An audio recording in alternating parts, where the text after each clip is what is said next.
Welcome to the intersection of technology, cybersecurity, and society. Welcome to ITSP Magazine Podcast Radio. You're about to listen to an episode of Tech Done Different podcast with Ted Harrington. Do you follow the pack or challenge the status quo? Join Ted as he explores how to succeed by going against conventional wisdom. You'll hear leaders in technology and security tell stories about how they achieve their success by doing things differently. Knowledge is power. Now, more than ever.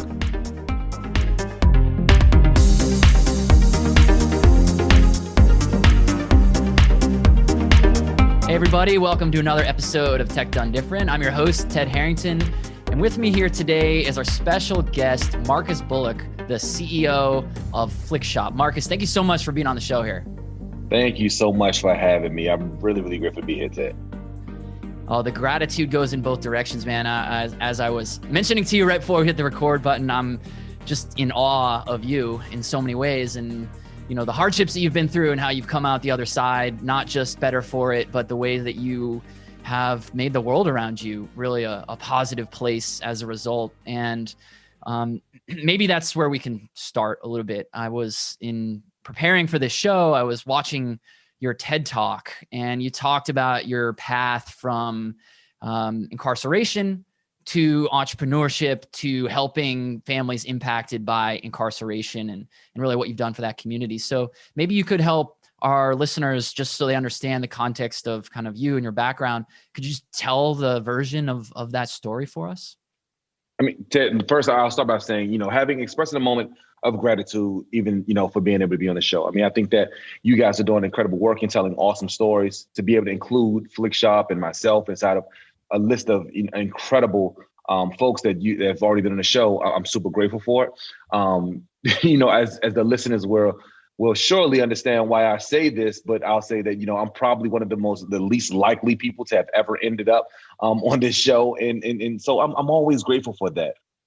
And I think it's important to be able to say that and even acknowledge it, one, for my own sanity, because for so many years, there was a slam door around every corner, under every rock. There was like someone's pulling the rug up under me when I thought that the success path was imminent. Like I knew that there was going to be something, on the other side of my yellow brick road that resembled a pot of gold. And when I wasn't seemingly able to ever reach that pot, the moments became bleak. This new season that I'm in is an incredible one, and I'm super grateful for it. I think to be able to just give the audience an opportunity to be able to learn a little bit more about who I am and who Flickshop is. And we can talk a little bit more about some of the stuff that I talked about, whether it be in my TED or any of the other conversations I'm blessed to be able to have now around the globe. But we wanted to ensure that we were building a company, and I'll talk about it in a second. We wanted to build a company that was intentional about connecting families in some of the places where most folks will think that's the least deserving, which are in prison cells. We knew that there were almost 11 million people that were incarcerated around the globe. And even here domestically in the United States, there are over 2 million, so almost 2.3 million people that are sitting behind cells.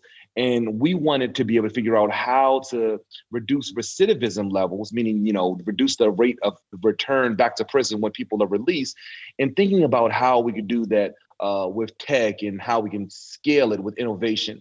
I'm super excited about us finding ways to be able to reduce recidivism and using tech to be able to do it. But again, like I tell you, man, like now this new chapter is pretty incredible because I never thought that I would be able to be here leading this kind of company, having this kind of impact around the globe. Yeah, and you certainly are having impact, no doubt about it. And what really strikes me as super interesting about your story and why when I was learning about your story, I'm like, talk about tech done different. I mean, this is the definition of it.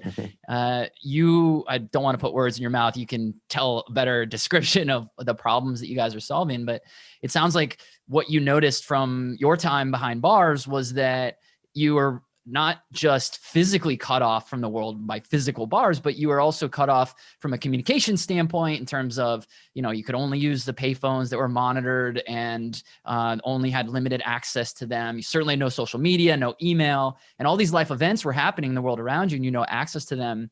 And when your mom would send you these pictures of just daily life stuff, like of a cheeseburger or a mattress or whatever, that was everyone in your housing unit wanted to see them because there was this connection to the outside world. And when you got out, you said, how can I replicate that? And it sounds like that's what you guys have done, is you've made the process easier to share images and to share ideas between loved ones and loved ones behind bars. And what really strikes me about this, and I'm curious your mindset of how you got there, was you've taken you've applied technology in a very analog way. You said, let's have an app that people can use a picture from their phone in order to send a physical postcard. Like, tell me about that. That is like the inverted way of thinking about tech. I love it.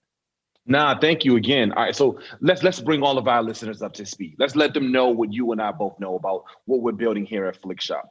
Now, Flickshop, we wanted to build a technology that was kind of sort of it resembled what you would see in a social media platform and how you and I connect every day. We understand that the connection to our uncle, our cousin, our best friend, our mother, our dad, our children through these social platforms are a centralized piece to the way that we move about the world.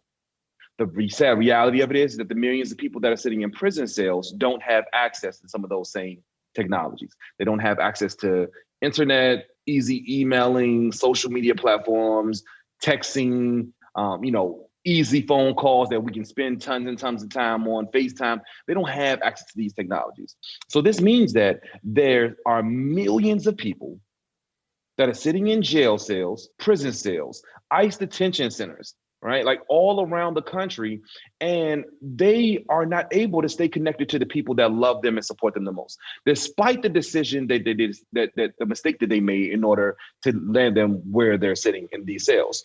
Now, what that meant was that the people that were there that were going to also be returning back to our communities, we know that 95% of the people in jail or prison are going to come home one day. That means that 600,000 people every year are going to be returning back to yours and my community. And we wanted to figure out how to be able to help create a pathway to success for all of these folks, just like I was blessed to have, because as you alluded to, I went to prison when I was a 15-year-old kid. I carjacked a man in a shopping mall parking lot. I got sentenced to 23 years to life by a judge at 15 years old. That judge suspended 15 of those years and told me I had to serve all 8 of them, but I had to serve 8 of them in adult maximum security prisons. Now, growing up as a teenager, as a 15, 16, 17-year-old in prison, I can honestly say without a shadow of a doubt, literally by far was the most challenging thing that I've ever had to do in my entire life. Just trying to navigate through all of this psychological the effects that were happening, that were just being thrown at me as a result of this community that I was just thrust into. It was a challenge for me, and interestingly enough, I suffered from one of the same things that many people in some of those cells suffer from, whether they're 15, 16, 17 like I was, or 40, 50, 60, 70 years old like some of my best friends that I grew up with inside of these cells, which was depression. The time that's spent there will beat up on you so much that the psychological impact far outweighs even the physiological detriment that you think that you're going to succumb to when you go into prison. And what my mom saw when she started to see me crippling, turning into this angry teenager, just using the worst language, never thinking that I would make it out of this prison cell, thinking I was going to die in prison because my best friend and my cell partner was 40 years old with a life plus 43 sentence. Like, this was like my new world and my new normal. And I wanted to ensure that my mom knew that she could start grieving for me now, because there was no way that I was going to make it through that. I mean, I had to spend my 16th birthday, 17th birthday, 18th birthday, 19th birthday, 20th birthday, 21st birthday, 22nd birthday, 23rd birthday, growing up, experiencing puberty inside of these prison cells, right? Like, this was a part of my life. And my mom made a decision when she started to see me cripple and just like try to push her away, because I didn't want my mom having to go through that. Like, I didn't want my mom having to come visit me in a prison visiting room and be succumb to stripped down searches and, guards yelling at her and screaming at her and being demeaning and dehumanizing, not to just me, but everyone that would come and want to just love on me for a few minutes.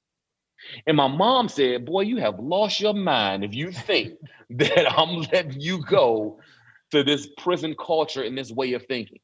There's a mental stamina that you're going to have to develop while you're here, because you need to know that there's life on the other side of those walls. And my mom made a promise in that moment to send me a picture or write me a letter every day from that day forward, which I had 6 years left on a prison sentence when my mom realized this. I mean, I'm 2 years in, 17 years old, 6 years left. And my mom is like, listen, I'm going to send you pictures of food and mattresses and wallpaper at my work and all of the crazy pins on my desk that I collect after all of these conferences that could have been emails, right? Like my mom is writing letters and communicating this with me. And what it did was it not only allowed me to be able to have a window to the world that she saw, but like you alluded to, my friends, my same peers, the best friends that I began to create and, cultivate relationships with, they began to live vicariously through my mom's letters and photos. And so we did want to be able to create that same level of love and adoration that my mom had created for me while I was in prison when I came home. Now, it was several years later after my release when we were able to finally drum up enough support, financial resources, and even the knowledge base, because as you can imagine, like I'm 23 years old coming out of prison, can't even really explain where I've been for the almost last decade of my life, with my last grade completed being the 10th grade, right? And mind you, this is all, I went to prison in 96, right? This is all before the internet, got big, right? Like, when I went in, people didn't even have computers in their homes. When I came home, there was Google. Like my whole brain exploded when I saw how much access to technology and what the future had already begun to look like while I sat resting inside of a cell. It was a very interesting time for me, and I'm super grateful for my mom, because it had not been for her during that time, I would have never been able to come up with the ideas that will allow me to now create the platform that now over 170,000 families have used to be able to send almost 700,000 postcards to people in prisons all around the country. Dude, that's such an amazing story. And by the way, your mom's awesome. Talk about a missed opportunity. Why we should have your mom on this show? Why is she not part of this podcast right now? Oh man, my mom's incredible. I'm so grateful for her. She saved my life, literally. Yeah, it really sounds like she did, and it sounds like they, it puts it into such sharp contrast, the importance that these interpersonal dynamics are. I don't know how many of our listeners have themselves gone through incarceration, but I imagine it's probably not the majority of them. And they might be thinking about some of the things you said, right? About how relationships are sort of severed in a certain way. And even just the way you described, some of your best friends growing up, like that's a crazy turn of phrase when you think about it. Like some of your best friends growing up, you met because you were in prison, and you're obviously a positive person. You overcame depression, and that's really powerful to hear. And I'm curious about an element of your post-release journey, because I think there's elements of the story that could be really directly applicable for our audience who themselves maybe haven't gone through the same exact challenge you've gone through, but have faced constraints themselves. So, and correct me if I'm misinterpreting what you went through, but I would imagine that when you decided you wanted to start this company, you probably faced some barriers. You probably had, as you said, you didn't have much formal education, like hadn't graduated high school. You didn't have a lot of work experience. And here you were, you needed some financial resources to start a company, and yet you were a convicted felon. And so a bank probably isn't willing to loan and things like that. So now they're not the same, I think, for everyone who's starting a company, but everyone is up against constraints, which is you need money to do things. You need credibility you don't have. You need experience you don't have. Everyone says you're not good enough. You certainly saw that to an extreme. How did you overcome that? And what's the advice to someone else who's facing constraints? How do they overcome it? Absolutely. I think that's an awesome question. One of the things I think that you led with, I thought was really, really interesting is, you're probably right? The majority of the listeners probably may have never experienced incarceration. And if they did, maybe someone got arrested for, having a few too many drinks and on the way home or something and had to spend one night in the jail or something, right? But the reality of it is that what I've learned through just all of the sheer data that we're collecting along this journey, because what most of us entrepreneurs in 2021 have now learned, that we're all either media companies or data companies in real life, right? Like no matter what kind of business that you're starting, you're either a media company first, and then you're a data company second, and then you're whatever else that you're building. But at any rate, one of the things that we've learned through a lot of the data that we have collected was that 1 in 6 people in the United States are directly impacted by incarceration, right? I mean, that's a staggering number. So one, I just kind of want to pause and give the listeners the permission to feel okay with knowing that there's someone in their family or one of their best friends that may have also suffered my same fate. Right. And what does it mean to kind of sort of recharacterize what the possibilities are for some of those same family members and some of those same friends that have come out of those cells? And how many of the next legion of Marcuses are waiting around the corner with levels of support that my mom gave to me? Maybe it's a mother, a brother, a best friend, a coworker, or even a previous employer. But one of us, all of us, some of us, and maybe most of us probably know someone that's been incarcerated. And so I want to be one of the ones that kind of sort of change the perception of what the humanity looks like and how we can empathize for the people that are coming out of these cells. Now, that's one thing I want to kind of sort of put a flag on. But getting back to your original question around some of the barriers, I mean, you're right. I mean, right, like the barriers were astronomical, right? I mean, let's not kid ourselves. One, I mean, I'm walking around with a big F on my chest. I mean, that one stands for flick shot, but you know, when I first came home, it stood for felony, and that felony wasn't going anywhere. Right. Like, and I mean, I applied for jobs, and folks literally, like, it would get down to the point where on a job application, where I would click on that checkbox that had that question, have you ever been convicted of a felony? And literally the application would just go blank. Yeah. Right. Like, you know, or someone would, like the interviewer would look at this application and they would almost burst out laughing in tears, like, dude, you know good as well when you came to apply for this job that we weren't going to hire you. I mean, did you not know that you had a carjacker on your record? You had to know that you had a carjacker on your record. You knew when you came here, we weren't going to give you a job, right? And here's the interesting thing about resilience and grit. And this kind of sort of gets down to the meat and potatoes of your question. The reality of it is that, you know, I was able to walk out of each one of those jobs. In fact, I kept the journal of it. There were 41 of them that told me no. It wasn't until the 42nd job at the paint store where I became a guy who was mixing paint that they would give me a final opportunity.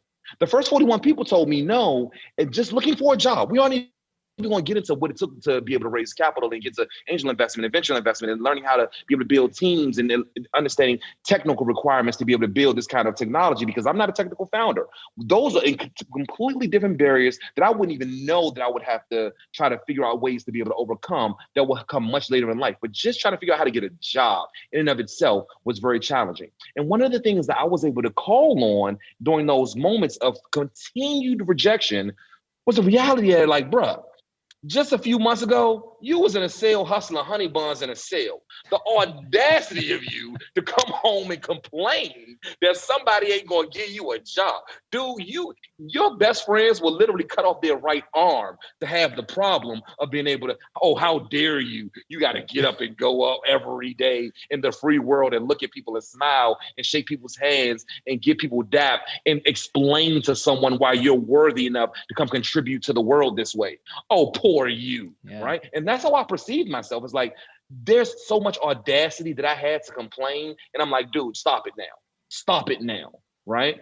And just failure, consistent failure. And my failure was I carjacked somebody, made a horrible decision, and got sentenced at 15 years old to 8 years. I mean, how much more of a failure can you get as a teenager, right? Having such a massive failure to lean back on allowed me to see every opportunity as an opportunity to be able to go up. So anytime someone said no, I'm like, oh, okay, great. Thank you so much for taking just a few minutes to even speak to me. I can't believe that you took 15 minutes just to talk to me. And you did that with a smile on your face. I'm so grateful. Having that level of gratitude in every conversation allowed me to be able to prepare myself mentally for the pending success that was right around the corner, which ended up as a job inside of the paint store.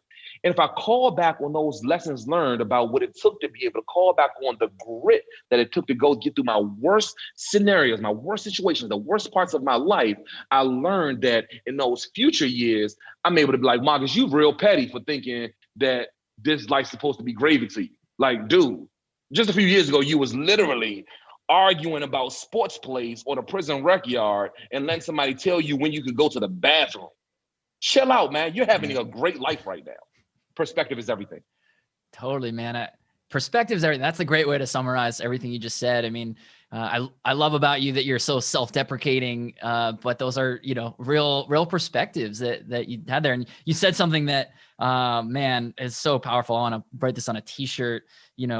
Having that gratitude prepared you for your pending success that's right around the corner. And I mean, man, if you can barrel through those barriers in order to achieve your own success, I think anyone listening to this who keeps getting denied funding or misses out on that next great hire or loses on that great customer to their competitor, that everyone will be able to say, hey, maybe I can think like Marcus and say, thank you. This is preparing me for the next thing. So that's really, really awesome insight, Marcus. And you mentioned opportunity. Absolutely. Yeah. Sorry. No, go ahead. No. I just wanted to double down on that, right? Like, absolutely. I have to mentally prepare myself, even now as the CEO. One of the biggest, things that we're working on now in our company is building out a new SaaS product. We've always had a direct-to-consumer product that connects you back to your best friend or your cousin that's in jail. But now we're building a product that's connecting corporations and organizations, nonprofits, NGOs, back to people that are in sales to be able to help them provide with everything, the basic needs, healthcare, mental health services. Like we want to be able to become the communications tool that all of these organizations and businesses are using in order to be able to transform our system. But I'll tell you, along the journey, I am going to miss out on customers. I'm going to miss out on funding opportunities. Folks are going to tell me no, and for all of the craziest reasons to me, right? But each one of those times, right? What the last funder the last potential investor, they came and they told us, no, absolutely not, Marcus. We won't write you the check because we just don't understand the TAM for your market, the total addressable market size for your market. We didn't understand it. We don't know the magnitude of it. And we want to be able to invest in this, then we need to know that your TAM is big enough. And we had to go into a whirlwind of how in the future pitches, we were going to be able to articulate how large the TAM was and what the possibilities were for a market size, as well as what a subscription model can do for our SaaS product in order for us to be able to continue to facilitate a growth trajectory. Now, the reality of it is that we wouldn't have gotten to a place, one, to convince ourselves as a company that this was a feasible model for us, but also how to articulate that to the open market to allow someone else to feel it valuable enough to invest in us. Had we not gotten shut down that day, our entire pitch deck would have not gone underneath the transference that happened that allowed us to be able to now get to a point where we were able to successfully raise a seed round. Those no's are what it took in order for us to learn to get to the yeses. I'm super grateful for every one of them because there's an opportunity. I love it, man. The no's help you get closer to yes. Yeah, that's powerful stuff for sure. So you certainly are someone who can identify opportunity. And I think that a lot of people listening to this show are themselves constantly looking out for opportunity. Is it whether that's in terms of their own professional advancement, getting promoted or something, or moving to some other company, or opportunities in the marketplace that they can address. And you tell this story about your experience in the paint shop, that first job that finally you could, as a convicted felon, have this job, and you turned it into this sort of brokerage business almost, where you were connecting the supply of paint with the people who did the service of painting. Can you tell a little bit about that story, but especially from the perspective of helping people think about how to identify and then capitalize on opportunities as they present themselves? Holy crap. Listen, let me tell you, all of the gold comes from opportunity, the ability to be able to dream, and figuring out how to be able to build out the executable systems that will allow you to be able to scale your idea, right? So, and let's bring out all three of those really quickly. The opportunity, now in my scenario, I'm here working at the paint store. I'm mixing up paint, like everybody else that works in the paint store. You go to the Home Depot or any other department store, and home improvement store, and you ask for your, whistle. What is it? What was the big blue? It was like whistle sky blue or something like that. That was like the number one color. Everybody wanted that color back in 2004, 2005. I'm telling you, like, it was like the color that everyone wanted. And I would come in, I would mix up this paint. and I would give it to you as the customer. And the customers, they would ask me, Marcus, well, because I'm always the one that's super excited, right? Like I just came out of prison, right? And I got a job, and I'm like making my mom excited, right? Like I'm winning right now. This is like the best opportunity ever. I am like super winning. So I'm like the one, hey, how's it going? Let's go. Let's get your day started. What can I get for you? I'm so that guy, right? And every day I'm this guy. And folks will wonder, Marcus, why are you so excited to be able to be out here mixing paint?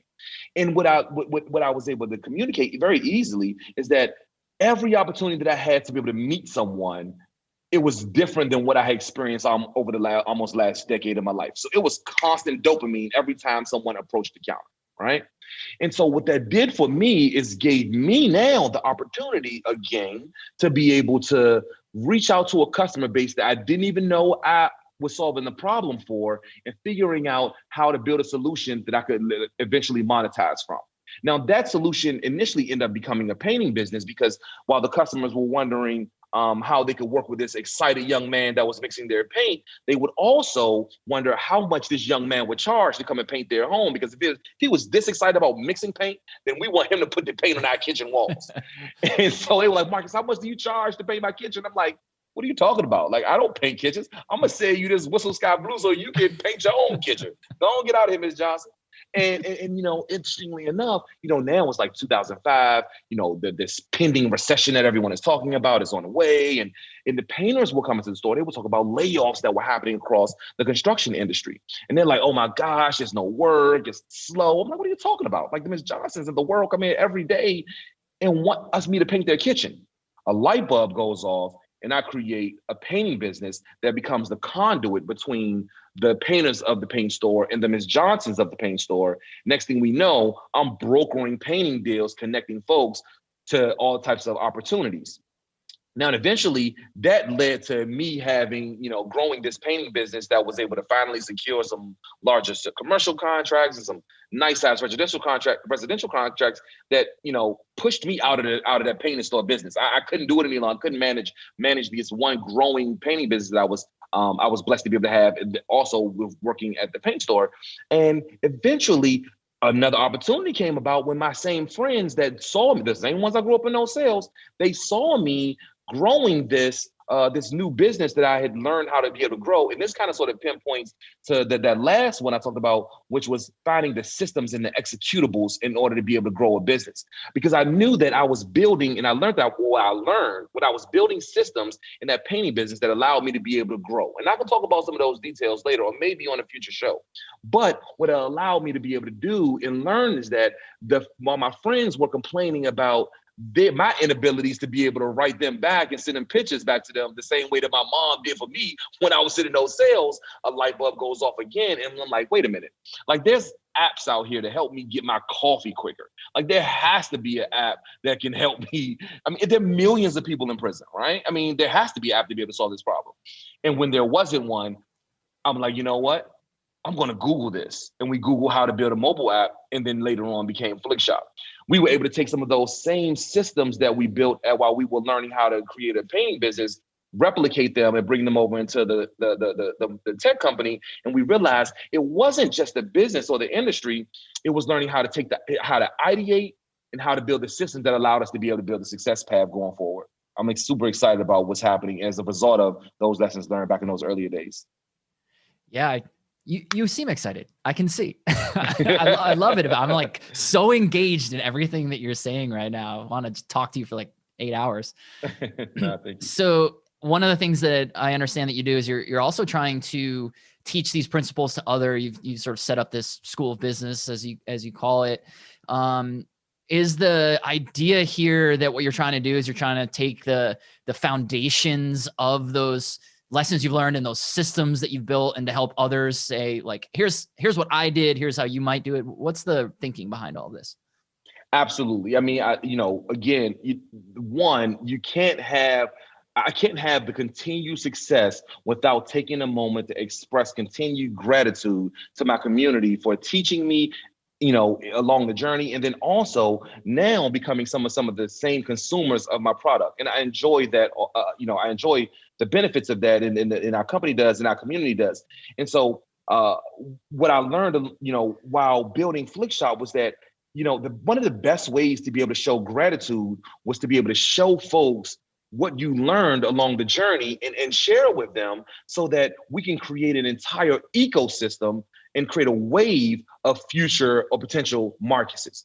I'm number 4. There's 600,000 people that are coming home in 2021 that are going to be the after. And if we're being very thoughtful about what it is that we're building, then we can take the principles of knowing that the teacher learns the most.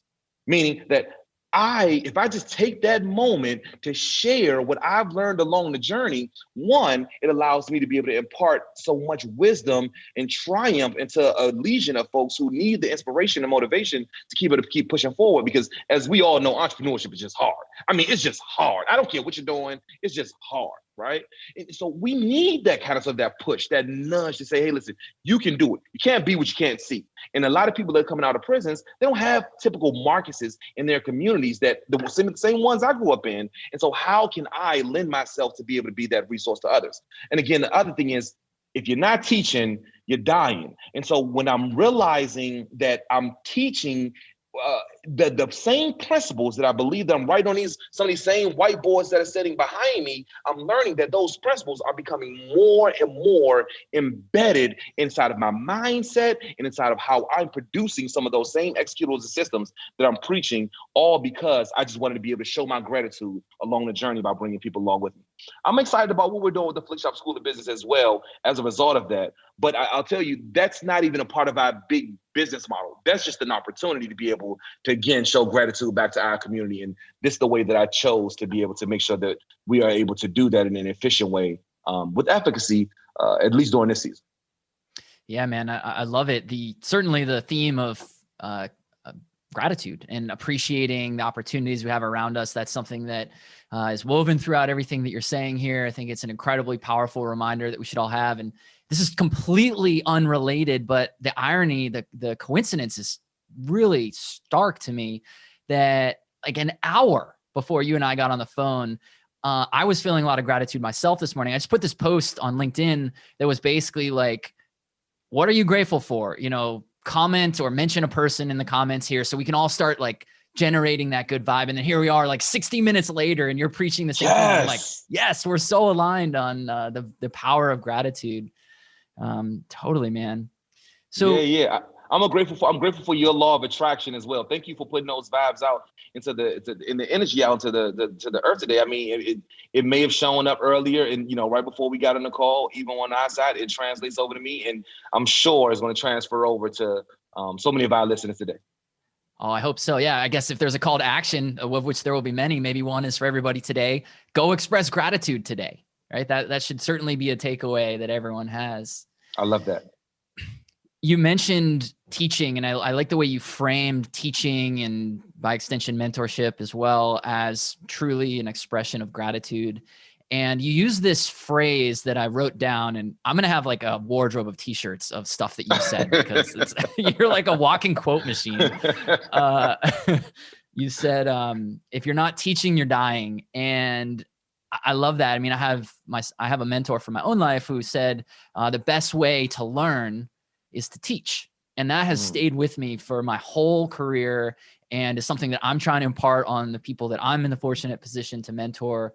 So how do you think you would recommend to others who are listening right now to go, how might they start their process of teaching or mentoring if they haven't already done so?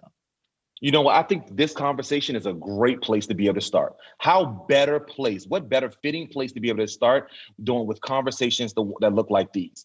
The majority of the folks that I would presumptively would be listening to conversations like this, again, typically have never met a Marcus. They haven't met a guy who was a part of a carjacking that put a gun out on someone in a shopping mall parking lot, then managed their keys, ended up going to prison, did hard time. I mean, got into fist fights with some of the biggest, burliest people in a prison rec yard, survived it all, came home, and then started a business and sat in the White House and talked about how we can now reform some of the same justice laws that sent me to prison as a kid when I was 15 years old. That long story probably doesn't live in the majority of the friend circles that are listening to this podcast. So what I'll say to that is, when I think about how you leverage the teach and learn model is to be able to, one, have a very simple ask. Change the dinner table conversations. I just want this one conversation that you and I are having right now to reshape the dinner table conversations that are going to be had all across the globe as a result of the listeners that listen to a new Marcus, a new friend that they have never met before, the new person that they're following on Instagram. Follow me on Instagram, follow me on Twitter, and engage with me. Come and say hello, because I would definitely love to be able to meet you. And the reality of it is that when you change the dinner table conversations, you change the hearts and the minds of the people that are impacted by some of the same vantage points that you're bringing your perspective to. And when you do that, then you're changing policy. And then you're changing your community. And when you change your community, you do what so many have said, including Mother Teresa back in the day. You can't change the world until you change your own doorstep. When you change your community, you change your own doorstep, and that changes the world. This is how we impact the world, and we have massive impact. Now, I started this entire conversation by saying that we wanted to be able to build the scalable tech that's going to reduce recidivism. We want to reduce it by half over the next 5 years. And if we're going to be able to keep people out of these prison cells, we have, which is a massive elephant that we're going to try to attack, then we have to have these more small, micro, bite-sized pieces of love that are being injected inside of that elephant and allow it to be able to fall. How do we do that? By changing the dinner table conversations. Oh man, that's so good, so powerful. What you're essentially talking about is, in order to change bigger things well beyond ourselves, we have to start as close to us as we are. And the dinner table is sort of the metaphor as you're describing it. And one of the things that we're always advocating for within my company, I have a security consulting company, and we're always saying, look, our ethos is be better. And the way you do that, though, is each individual has to work to get better, and then has to make their peers better, and then has to make the company better. And if we do those things, we can make the world around us, we can make our customers better. You can't start with making the customer better if you don't know how to make yourself and the things closest to you better. And it sounds like that's very similar to what you're saying. Start the conversation at the dinner table, and eventually it expands outward to the world around you. Absolutely. Absolutely. I love the way that you articulated that. Awesome, man.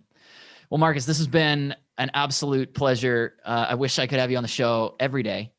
And as we wrap up here, what's the future like? What's coming around the corner in your neck of the woods? Like I said, we're spending a ton of time working on product and ensuring that we're building the right agile framework to allow us to be able to connect more of our corporate partners back to a social impact footprint that they can be proud of.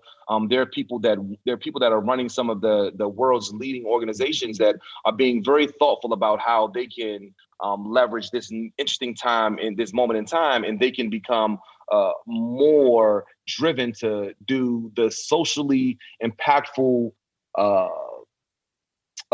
take on the socially impactful projects that will allow us all to be able to create a better environment for our children to grow up in. So we're excited about helping to build the focus groups that will teach us how to build the technologies to do just that. I'm excited about that. So all of the incredible partners that are thinking about ways to be able to increase their social impact footprint, I can't wait to meet any of you guys. The corporate social responsibility folks, the ESG folks. These are some of my best friends right now that I'm talking to, and trying to figure out how to be able to collaborate with them to be able to deliver on some of the projects that they're excited about working on in 2021.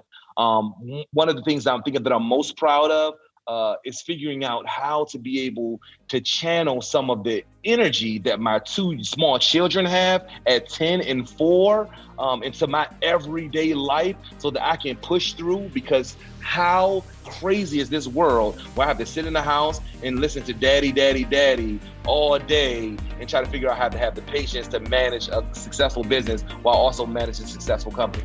There's a lot of energy in my home, and so I try to find balance between building a SaaS product and being a good dad.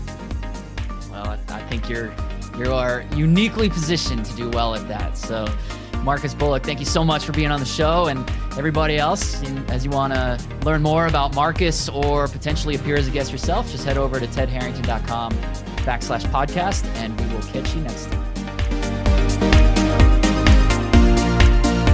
We hope you enjoyed this episode of Tech Done Different podcast with Ted Harrington. If you learned something new and this conversation made you think, then share itspmagazine.com with your friends, family, and colleagues. If you represent a company and wish to associate your brand with our conversations, sponsor one or more of our podcast channels. We hope you will come back for more stories and follow us on our journey. You can always find us at the intersection of technology, cybersecurity, and society.